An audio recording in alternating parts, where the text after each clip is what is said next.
dùng chả này nhà chỉ nằm mà thay bị sai sai này thế để sao chơi biết tôi cho theo dõi hay dùng này chỉ biết tao là nó sụt ta sẽ biết mà tao từ cứ hai năm nó sẽ có mông bò này mông bò cũng chỏ từ cứ hai nó chết trời thế biết sao nó sụt nó chơi nó chỉ chơi nữa nó có bụng dê á là nhiều đấy tôi thật sự tao là nhiều nọ này để cho nó mà cá sấu lại đi nó sụt như này bé lông chó ở đây bé mù xe tại cứ để khổ khó là muốn nó sẽ bẩn chưa chỉ mà thay bị sai đây để cho nó tao cá sấu lại đây nó nữa tên là gì bùa chó thế tại tôi cứ để nào lươn trời thế thế nào nè tên là gì bùa chó ngầu ha lươn trời đó thôi sẽ bị bẩn chim bùa này nè bùa chó thế đó đủ thế sẽ bẩn chim bùa này ôi chụp bùa tao nọ luôn cái nằm bùa theo xem nó chó lươn trời của chị chế của chỗ cũ thế lỏ này kim xuống kia lỏ à đi ở rồi ôi chúng chỉ chúng à đi kia ba cái đắp phòng mu giàu thừa cái đó hổm mồm là bay cứ bên to là họ đó ha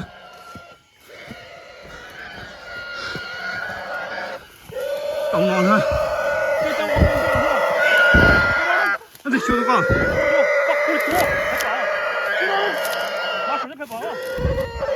kim我的天哇看你有人呢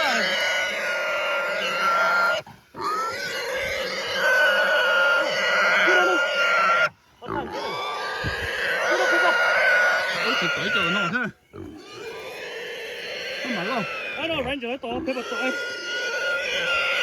他们过来呢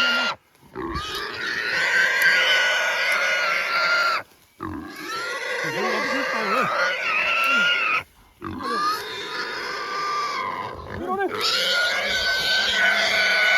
现在人用脚是啊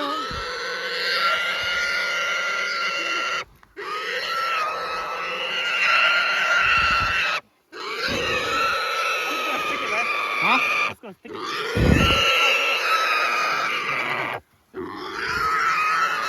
都去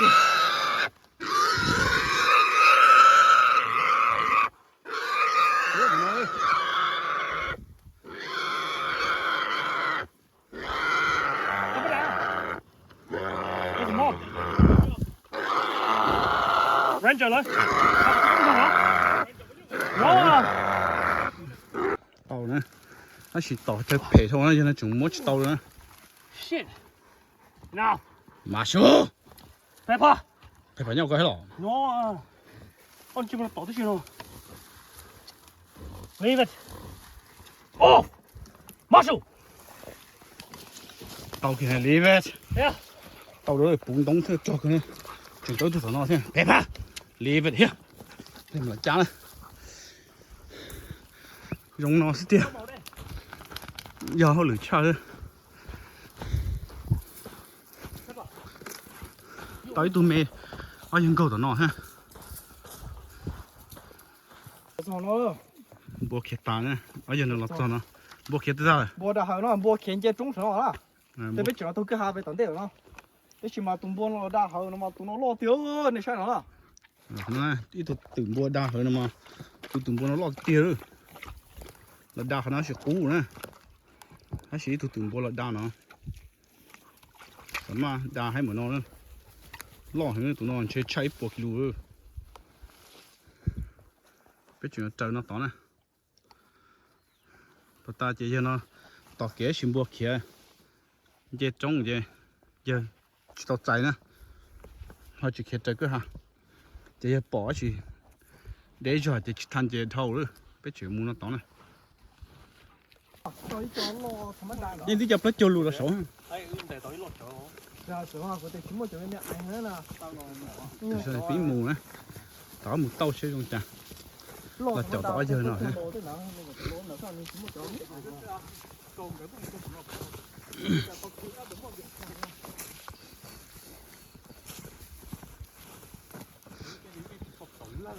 าแต่ละผมว่าตัวต่อยตัวรอบต่อยเต่าเนี่ยต่อยตัวเมย์ช่องนะให้สิจอดเจ็ดขาเลยไปผมนะจ้ะจะมุ่งหลังสิกี่มาซื้อให้อ่ะยังสมควรใจมาใส่ชีสมควรยังชิท่าบาดยันจีนจริงอ่ะเต่าcứ để trong nó ha tại sao phải lọc cung của nó á sẽ dùng chả này cung tụi nó gì bôi dập bự của nó thế khảo cắt không làm gì mà bôi nhau nó ha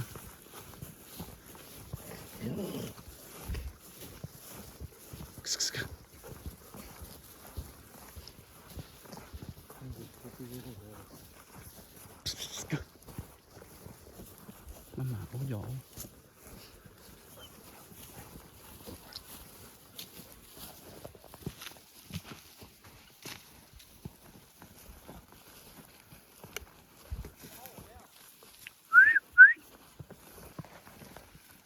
má mặn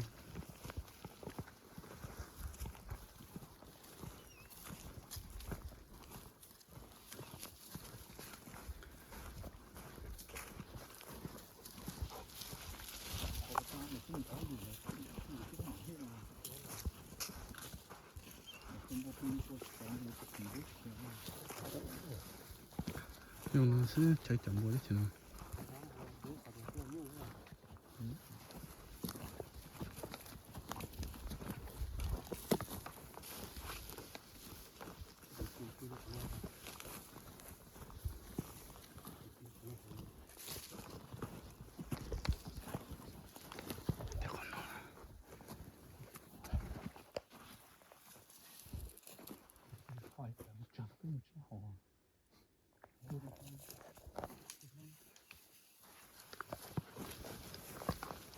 tên nó bố chó lên trời thế chủ chết cơ thế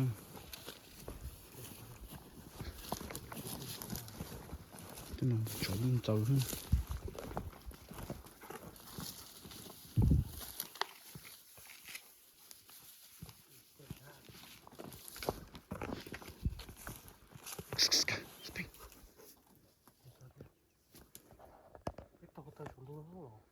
mình đúng tại chú tôi chỉ biết làm cái rồi tôi chỉ biết một tập chuyện với của anh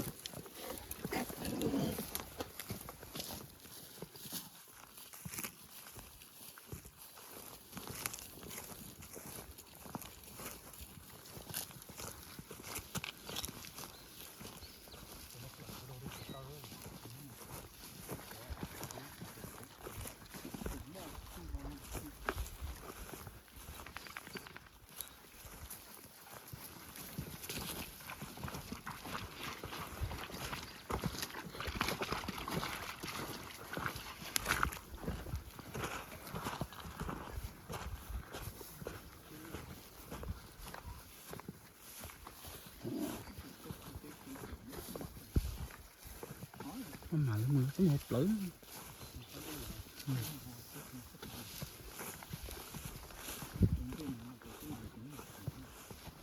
phải sát con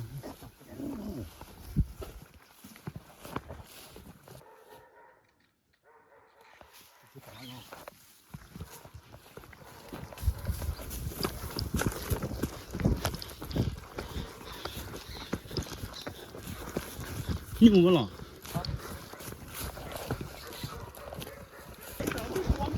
Kim! Kim! Kim! Ở đây! Mà biết lo!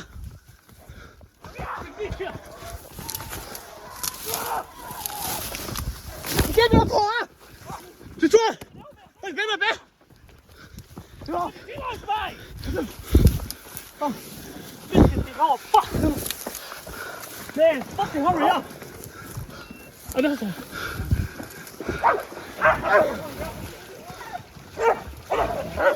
Lo bị nó. Lo tiền bị nó. Bố tá. Mười cả. Mười. Hold the fire. Kêu đi. Stop đây.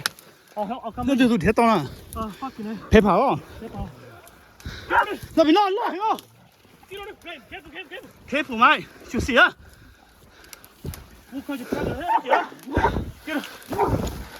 被扒个，给我打，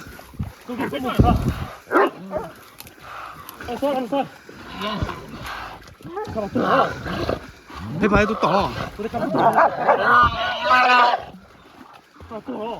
快点，看嘛，不呢？快个不？来不？咱们才不会煮，我中考技术好。落地。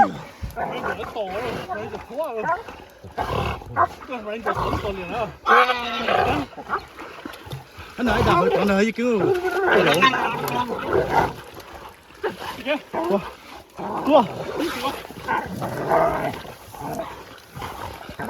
tua đi cơ ha tao tao cho ấu ha Good girl. Good boy, Ranger. Nó tỏ ra, tao fucking zapping. Quý bao xuyên nhu à? Ranger cái tỏ hay fucking váy lên mày. hay ranger Rồi tế mày. Cái trò đó cái loài chim chim ốc tệp vào lần nữa. 为啥的？一万一决定过，一人决定过，我人播哈。 Enough. good boy good boy Enough. play play là chịu ha Enough. ok tao nó tụi ấu thì tao ấu chỉ cả tỏ lo thì tiền hơn tụi nó chơi tụi mình nhiều men nó tụi mình chỉ xem nó cho chơi đi chơi chơi cháu lo mà lo chơi để nó cho chơi lâm bẩn cầu thôi cho thôi tụi lo thiệt tao chơi tụi cháu mẹ thế gì ít chỉ tao chơi nó chơi đua nữa chỉ xong nó chơi thôi tụi chơi chơi ta ô bố lo thì tiền rồi chơi kinh lạ thôi chỉ nhỏ khỏi nữa chơi cả tỏ luôn Easy 9. easy cho cháu à还是个别 easy 做脚，老子爹，我去掉人家去掉，不想打，Tôi check tao còn cho không? 反正， check cả 係啦，得都攞隻咩咧？隻腳落得啱咯，落隻毛中先毛，啱落隻笨高，嗰隻，giờ nó làm thế nào cho sẽ còn chứ à? Tại vì lơ, chết là thấy chết fan tụt ta, thì chỉ muốn là áo tua đó, thấy à? Có tuần chơi thế? Nó còn đi mà xiên đồng người ta làm lời à? Đó. Ừ.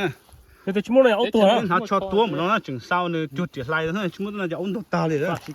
Ôi dồi, tên tuần thì luôn có cái áo tao. Sẽ khám mà. Ô, cũng có hai個ta rồi. Khám đột ta nè. 哦哟，发，我的是áo dùng rồi. Ranger. She fucking rip. Cái chừng sau nó sẽ ống chồng bùa nữa. Mắc. Đem chỗ. Cả già luôn à. 就冇跑得快過麼？佢跑得跑得咯。 Chỉ mỗi chỉ có đôi đá luôn, biết được tụi nó. 我攞完錢我都冇走。 Play, cái này cho chắc hả? Ôi giời, lại đuổi. Tỏ cái tao thôi. Hai dạo, đừng buồn trống nữa nè. Kiếm lên bên mà. Ôi trời.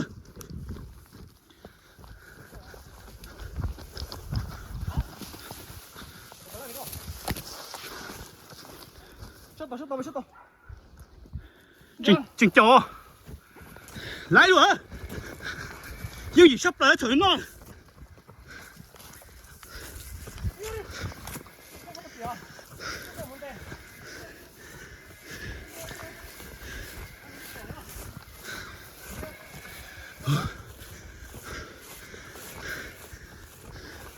Tao là thay cho.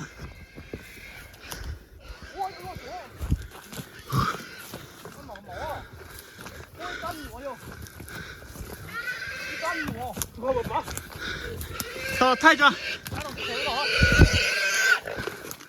Này nữa.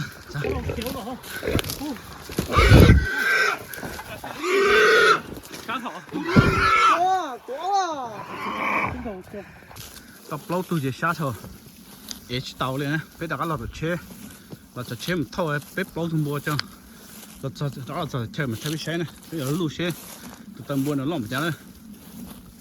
Chồng mua cho nó về tụi tao mua tàu giờ tụi nó chụp lại bên để tàu này sao chơi chủ chai 1 kg nữa. Bây giờ bưởi bên nó sẽ. Nhiều có là yom gì nó sẽ, tàu hình cơ 1 km nó sẽ.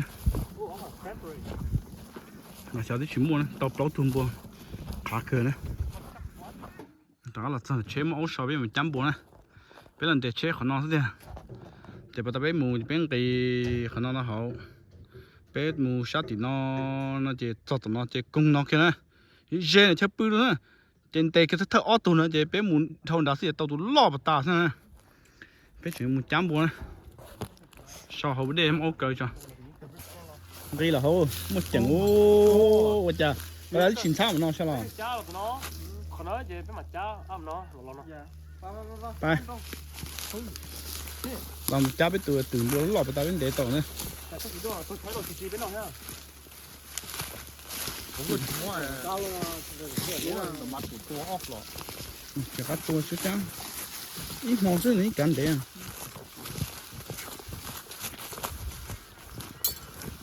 หมดจังเลยไปจับตัวนั้นต่อสวยกว่าใส่ไปยงมาเยอะฮะcái đấy lọt bênของnó chỉ giao bên là nó mồ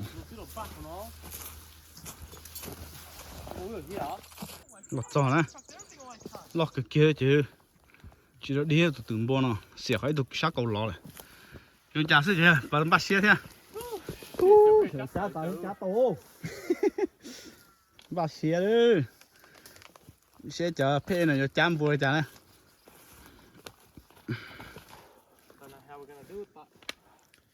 những chán dịp là to rồi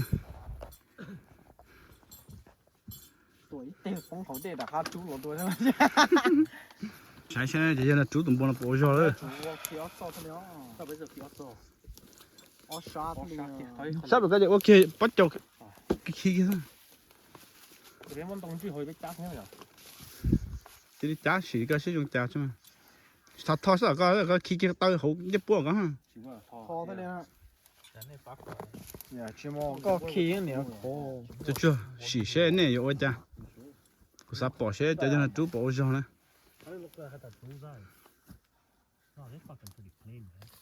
có mua rửaจะmua chúng rửa bây giờ Ấy cái mà tỏ nó cứ kim lá. chúng ấy thật thường thích chim lạt chỉ chơi tụt tỏ hay không được ha Tụi tỏ gì sao? chạy tụi nó thôi à Tụi tỏ chỉ cái lăng sao? Thế rồi cá như có cả lú rồi ôi giờ nào chỉ chú rồi chỉ đã đi đấy à chuyện đi mà là tụi bà cái chảo. tập ba cái ha ôi giờ nào chỉ nên giờ khó nào chú rồi đấy Là chú. Tối đen không? Nói là chú cặp là cái tao nó rồi.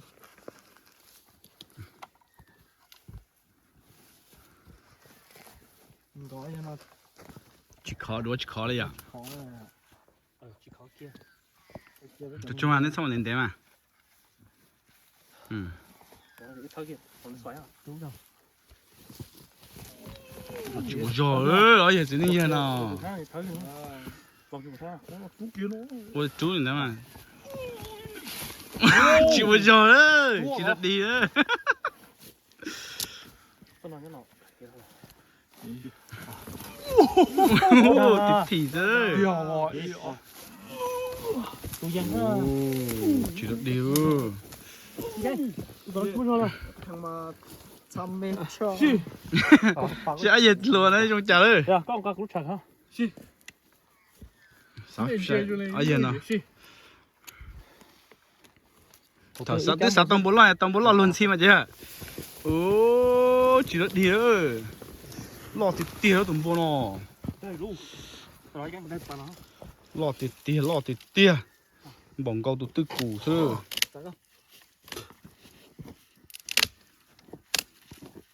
chan tông khó thì tiêu nó giờ là chám bùa sẽ chỉ tàu chẳng một lon tông luôn gì ha có ha cho tao chỉ là đi chỉ là bùa chè từ bùa chè lo nó chè xay nó chè lọt cực kia rồi ui dù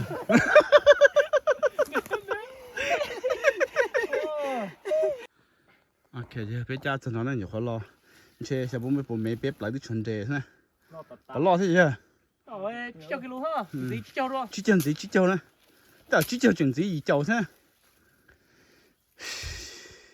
lo thì tiền từng buồn à cái ít nhiều chút là nó sẽ I reckon this one be what 130, eh?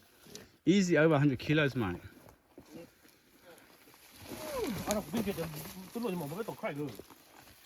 Cái khai rồi ốp rồi mà. Tao khai rồi ít bụi trộn thế rồi. Bụi trộn.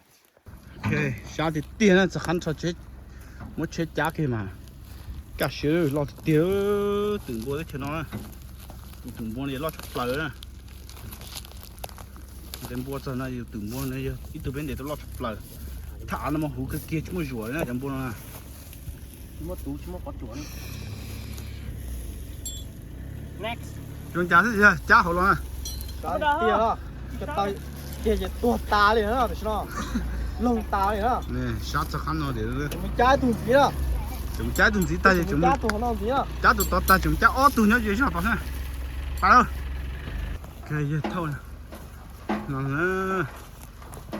nó trở về là sốt chế bây giờ bao giờ này trở thành sản đồ ta này nè kinh lạ sư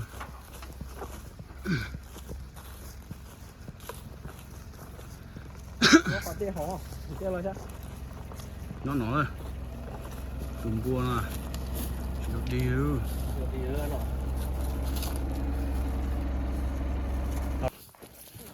ok chắc được theo ó này nhớ nó này tụi nó mà trò thì tiền này chú cha khi chú khi nó cái tay cháo một tí cho bù trong cổ thôi Lời ta nó. hả Trả lời. ai có một nhúa Tiếng. chim pla thôi Chúng nó lia hả? Quay em mà cho nó. Thế phải. Chỉ hòn chúng nó lia xong. tụi nó theo như chiều lù thôi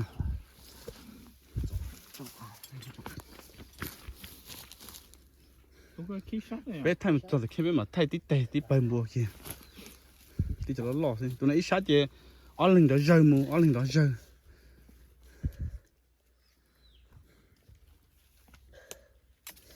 cái đó rơi một chỗ cái chỗ bóng của ta em cho cái bé mà sẽ đành ngủ đa cái sổ chứ ngủ cái kia thôi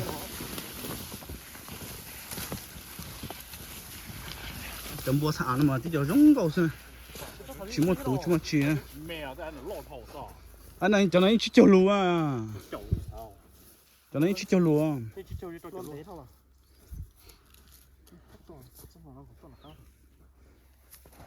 ở giờ này ô đồ có khó này đói rơi này xem mà thế này nè tụi nó cho lên xin đói rơi này tụi ta lâu lên chỉ tí chuyện đói rơi nữa tụi nó chỉ sẽ đâu ok Ăn nó mình nhổ. cái tàu nữa lâu tu rồi nè tụi nó tụi tầm bộ nó lo nữa lo tiêu tụi tầm bộ nó lâu tu nè nó cho chơi chơi so luôn bên mặt đem bùa mà xử sản sẽ dụ ra chi đấy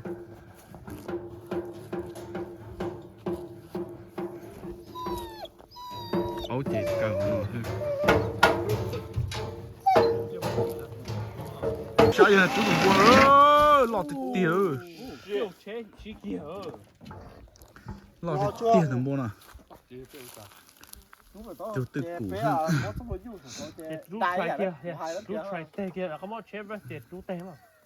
Con luôn thì chỉ có có. sao giờ này chú tụi bùa chú do đó chỉ là để tụi bùa nè bây giờ khi chỉ tao nhiều khóa ôi do thôi Chó mới sẽ ôi do tại nó đó. sao này bây giờ chú tụi bùa nó sử dụng tiền tụi bùa nó lo tiền rồi Tôi có đếm kia. Đi tay ơi đây mình nữa chú ôi do đó bây giờ nó chỉ bùa nhiều khóa sứ mê nó thôi tôi có đếm gì kia. nữa nhiều khóa lên nó thôi bây giờ xin nhiều nữa chứ bây giờ là chuyện mê thôi Chết cha chậu luôn. tí cho sao chầu gì chầu luôn thế này bây giờ là anh chỉ chú tụi bùa nó nhiều khóa trong nó thôi Kia tụi nó. Nó kia. Tụi nó. Nó kia. Và từ dưới tu thì mình chứ. nè chú này sử dụng chả Ăn nó bé chuối. chú cái toán này sao chú chú rồi này ở lên sẽ chơi chuyện đi nữa tụi bùa nè ở lên sẽ giờ chơi chuyện đi nữa à chú xe nè bây giờ xin chú bông ca Bé lên không? nè bé lên chú xe Chú tao chè chai của tao á. Cái lên chú này. Đây. giờ ở lên chú tao chơi Chai chở cái lô. Ê lưng đây. À, À, chai cha chở chậu chỉ kia luôn.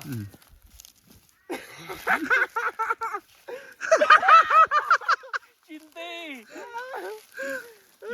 Xa chào 9 kg chín đi đó. đi chào chị Ờ, hả bây giờ chứ à.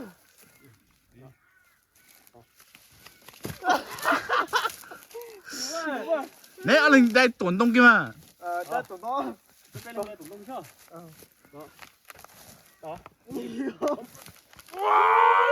Bây giờ đây nó mua chừng nó hơn. Chết chú. muốn tao còn hấu nè cái chết chú à có chụp này chú à Cái chết chú sao? thì béo giúp ai mà nó ai biết chú Nè bé lên chú sao bà mua? chứ có sao chú tiền hay béo tụi kẹp nó Cho tụi số to rồi. vậy cái à Cho tụi số to. À, chú nó sụt to sao? Hậu à. nào Tụi khí sao à, tụi khí. Bây giờ là chú tụi mua nó sẽ bỏ sợ.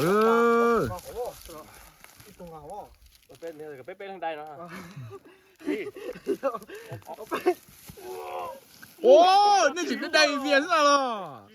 chú ơi yêu tụi lành Nè chú sao bà mua? chỉ mò bên đây kia bên phụ mà chứ chỉ mò phụ được vậy Ngào. sao À chị à, cơ lọ à tụi ngào tụi đây. muốn sao tao gì cho Tụi mua nó chỉ là đi đó, bé lo gì sẽ đi chú đây tí chỉ tàu đó, nhà thù đó, bé chừng cho chết chú thế này để sao? Ở đây chừng thâu chết là chú bởi nó. Ta xịp lo gì sẽ đi chú tí đây chỉ tàu chỉ là đi nữa. Ở đây bởi nó thâu chết là chú thế. Chỉ là đi kia à?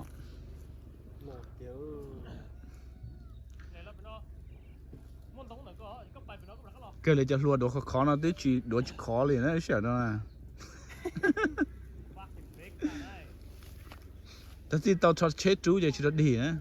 Cháu thì cầu chuyện khâu vò thế này à? Nhưng tính khổ tới chỉ đá gì vậy? Cầu tới đã tá chỉ có để chỉ sát đại lần khâu vò mà ê thế này à? Nếu cháu cho nó đá tao rồi. Nếu xin chào đã tá ha. Cái giờ nó thấu chết chú nữa.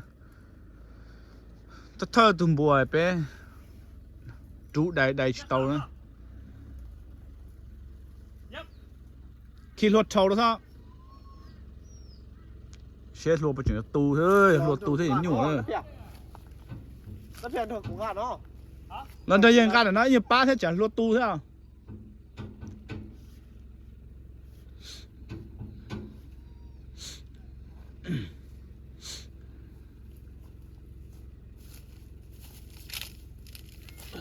Nó chè muốn chơi khô mà sao? má mà bay á Mà bay ấy mà bắn cả. yep bay tiếp rồi đi bay tiền chứ mà đi chặt đây bay kia Ồ, luật cho tù thôi. Chỉ được đi ơ, sao đây xuất xe thôi. Lọt thì tia. À, lấy cao sao? yep Đi cơ rồi, tao. Ini thóc các lọt kim gì? in your reverse let it come down a bit Thóc cám gì à? Tao tua thì ok mà. Ini thóc các cái kim gì xét hả? yep À, tao. À. Lọt thì tia ơ, đừng buồn nó. Xe này xa xe, có tụi nâng hẳn cái nào, lọt một cha. Lọt thì tia ơ. fucking chào linh chào Chỉ được đi á. Bùa chỉ bự lư nó thế. Giờ không chắc chắn bùa thôi thì là chẳng. Nó nè. Ơi chẳng bùa nhá khỏi sát chở nó. Lọt thì tia ơ, tụi bùa nó có sao vậy? Xoay như mỗi bộ bếp châu luôn nè. Thật sự lâu giờ thì giờ chú đây cái chú giò này, chỉ những chỉ là đi á. Chú cả thằng lia lại cho lâu hai thế tụi nó nè. Tụi nó sẽ chỉ chẳng tưởng bùa thì tia á. mình là cha một cỏ tàu nữa Tưởng bùa chê. Nhưng sai nó chỉ như lo cơ liền á. Lo thì tia cho đã chủ thôi. Gì khác thì tia.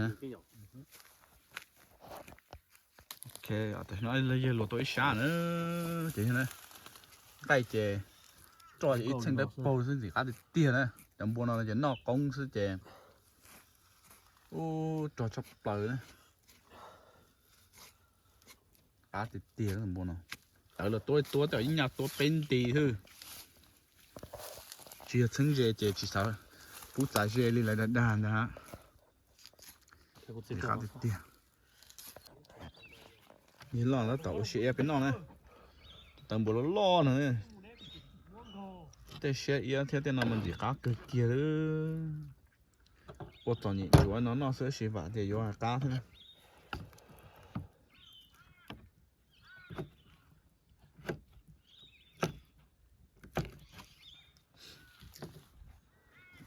hậu nó chê lúc eski nó lôi nó tụt tâm bùa sẽ tiêu bún rồi chỉ là đi thế hỏi giờ bên nó chỉ chẳng tắt tỏ lúa tụt thì ó họ lo cho nó chê cho xe chừng mâm bao nữa và thì xe yêuอยู่ xịt tàu thế cho bây giờ xe cho tạm bùa thế việc cá cực chứ cho lời thế này nó tập thành nó phải cậu nữa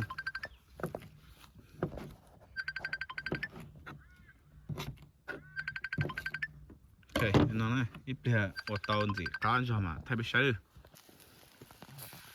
tại sao nó chơi luôn bột tay với là chín cái nó nữa bên nó chơi sắp bên nó nhau lại bột té họ ở đây tay đặt thủ là chơi ở đây nó có bất chơi tụ tập bột lo bột này cho đặt thủ nữa ha nè cái xiên là giờ phải nó ha thế chỉ sợ sự thế chín cái thế này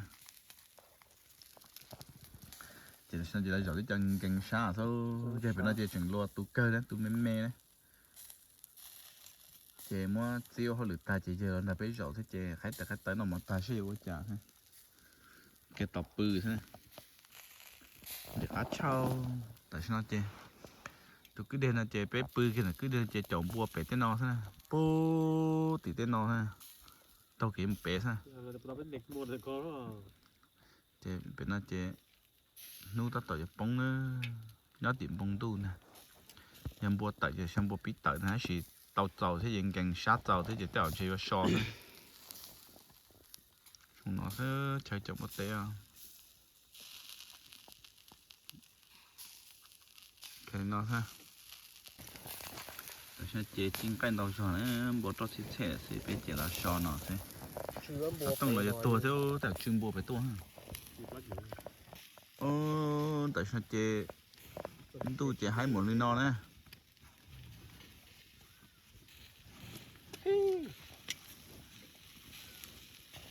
không có một ly no cái sò nó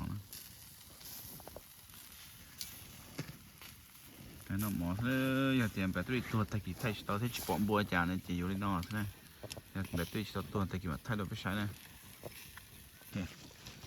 shit nữa chứ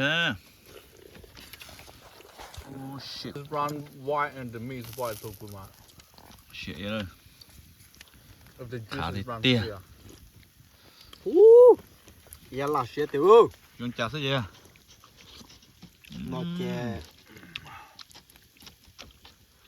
bạc cá thế à cho Yết nó ghê à? cho nó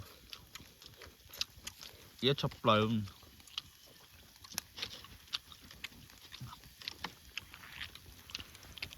Đừng nói không cay đâu Một cái đúng mùa, nó không phải hổn mà. Một cái to, cái chục có hổn ha. yết thịt tia nè nó bò một tên này yết thịt tia Cái chim rồi, cái gì á?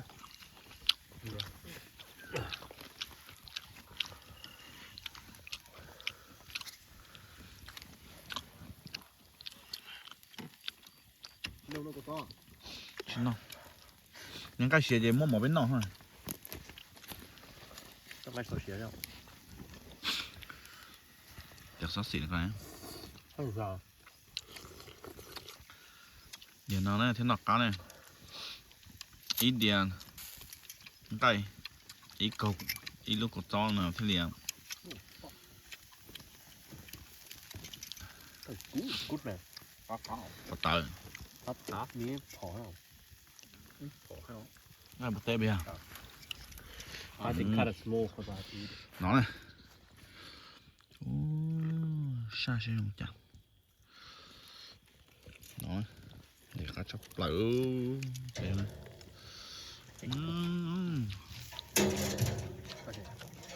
không phải nhá. quá cực kia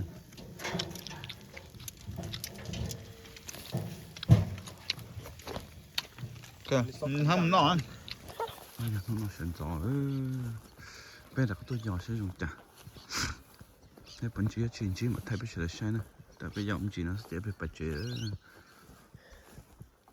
bây giờ có tôi đầu tàu thực cái nhá hổ nổ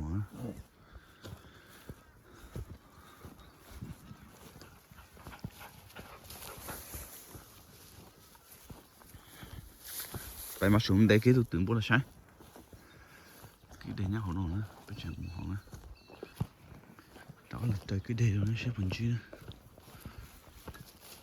cái đây rồi mà sao yeah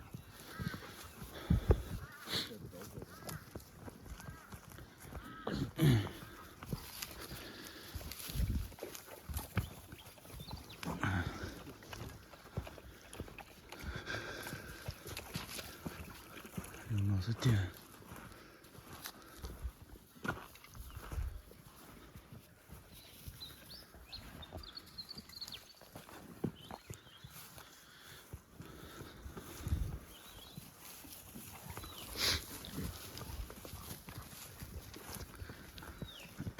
ông sẽ cơ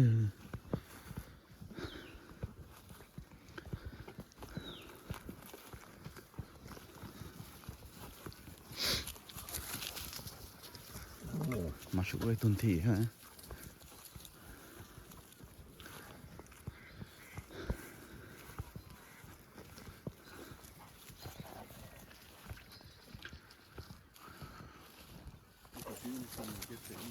kìa bì nó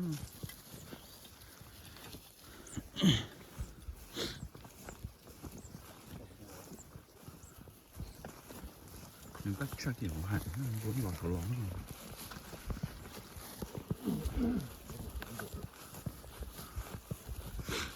có những theo mù á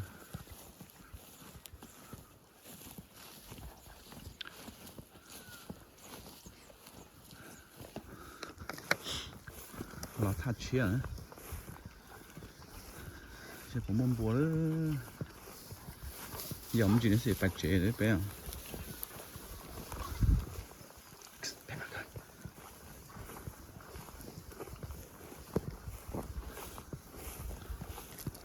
dùng nó sẽ cái chẳng tàu từ cứ hàng là chế mua nó tiền chế bù sổ trúng sổ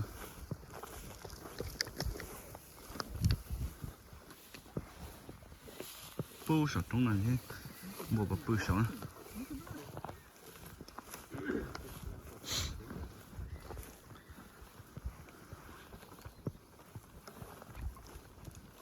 bắt tỏ mà dạng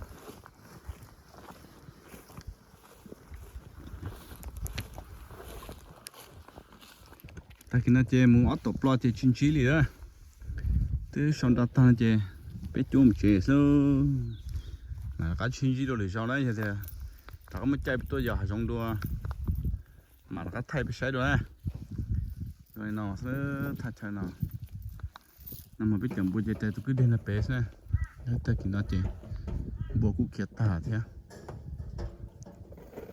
chơi rồi nó sẽ mà chuyên trí rồi để sau đấy Hả? Cái gì cá được xài đấy.